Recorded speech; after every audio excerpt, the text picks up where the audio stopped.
ndakadzirwa na taxi anonzi pima kwikwi ti extra ayo postefu ayo vale nastikei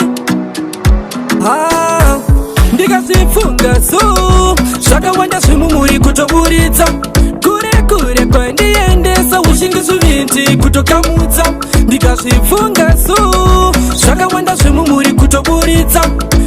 kure kwandiendesa ushingiso vinti kutokamutsa asi uchandifunga ndaenda kanovimba nemunhu ndafenda aposo ndikatsika mutishi ndongoti zvinowanika iwe mishi uchandifunga ndaenda kanovimba nemunhu ndafenda aposo ndikatsika mutishi ndongoti zvinowanika iwe mishi kuramba kuriko ende kuramba kuriko asi uchandifunga ndaenda wakandisiya ndichada zviripo ende zviripo hande kunoenda mhepo zvangu iwewe bebi auchada ndikazifunga so zvakawanda zvimumuri kutoburitsa kure kwandiendesa ushingiso vinti kutokamutsa ndikazvifunga so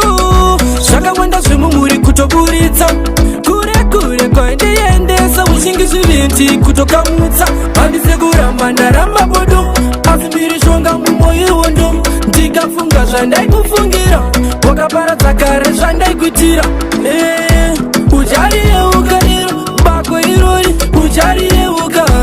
kufamba kwenguva yacho watotakarisa kachireka kutsauka ndikazifunga so zvakawanda zvimumuri kutoburitsa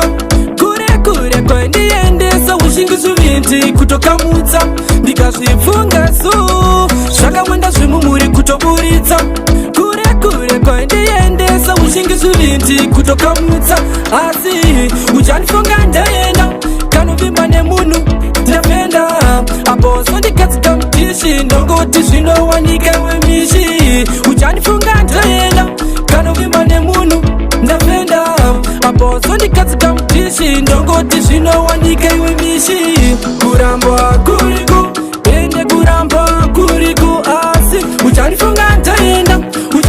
ndaenda wakandisiya ndichada zviripo ende zviripo